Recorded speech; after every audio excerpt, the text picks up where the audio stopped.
या देवी सर्वभूतेषु शक्तिरूपेण संस्थिता नमस्तस्यै नमस्तस्यै नमस्तस्यै नमो नमः। आपको और आपके पूरे परिवार को गुप्त नवरात्रि की हार्दिक शुभकामनाएं एवं बधाइयाँ। माता रानी का भरपूर आशीर्वाद आप सभी के जीवन पर सदैव बना रहे। नवरात्र को सबसे शुभ दिनों में से एक माना जाता है जब साधक देवी दुर्गा की पूजा करते हैं। नवरात्रि का शाब्दिक अर्थ है देवी को समर्पित 9 रातें और साल में 4 बार नवरात्रि आती है। पहली चैत्र नवरात्रि और दूसरी शारदीय नवरात्रि प्रसिद्ध है और अन्य 2 गुप्त हैं, इसलिए इसे गुप्त नवरात्रि के नाम से जाना जाता है। गुप्त नवरात्रि माघ और आषाढ़ माह के दौरान आती है। माघ गुप्त नवरात्रि 10 फरवरी 2024 से शुरू हो रही है। इसका समापन 18 फरवरी 2024 को होगा। इस नवरात्रि को माघ माह के शुक्ल पक्ष की प्रतिपदा तिथि से होती है।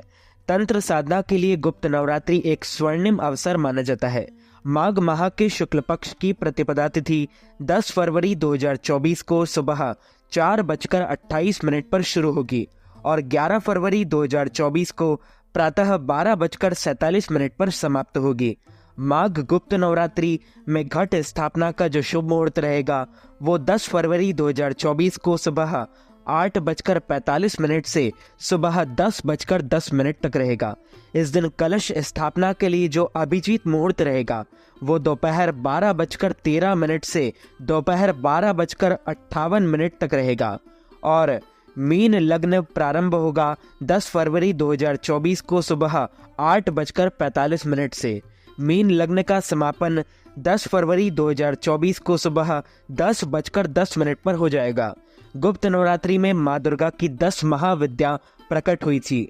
माघ गुप्त नवरात्रि के दौरान देवी शक्ति के 32 अलग अलग नामों का जाप, दुर्गा सप्तशती, देवी महात्म्य और श्रीमद् देवी भागवत के जैसे धार्मिक ग्रंथों का पाठ करना सभी समस्याओं को समाप्त करता है और जीवन में शांति प्राप्त करने में मदद करता है।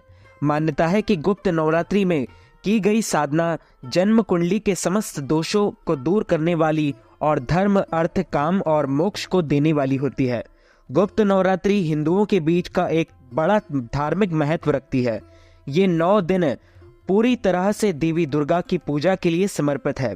साल में 4 बार नवरात्रि आती है जब भक्त सच्चे भाव के साथ मां दुर्गा की पूजा करते हैं।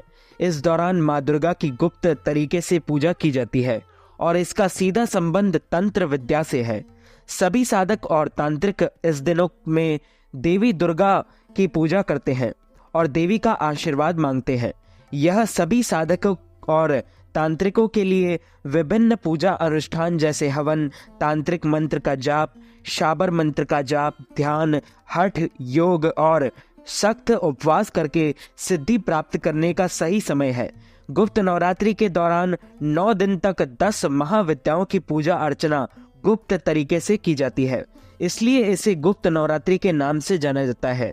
गुप्त नवरात्रि की 10 महाविद्या जो है उनका नाम है, पहली महाकाली और माँ तारा, माँ त्रिपुर, माँ भुवनेश्वरी, माँ छिंदमस्तिके, माँ त्रिपुर भैरवी, माँ धुमावती, माँ बगलामुखी, माँ मातंगी और माँ कमला। तो मित्रों, हमारे इस ज्ञानवर्धक वीडियो को आप अधिक से अधिक लोगों को शेयर कीजिएगा, लाइक कीजिएगा, कमेंट कीजिएगा और सब्सक्राइब करके बेल आइकन को भी जरूर ऑन कर लीजिए।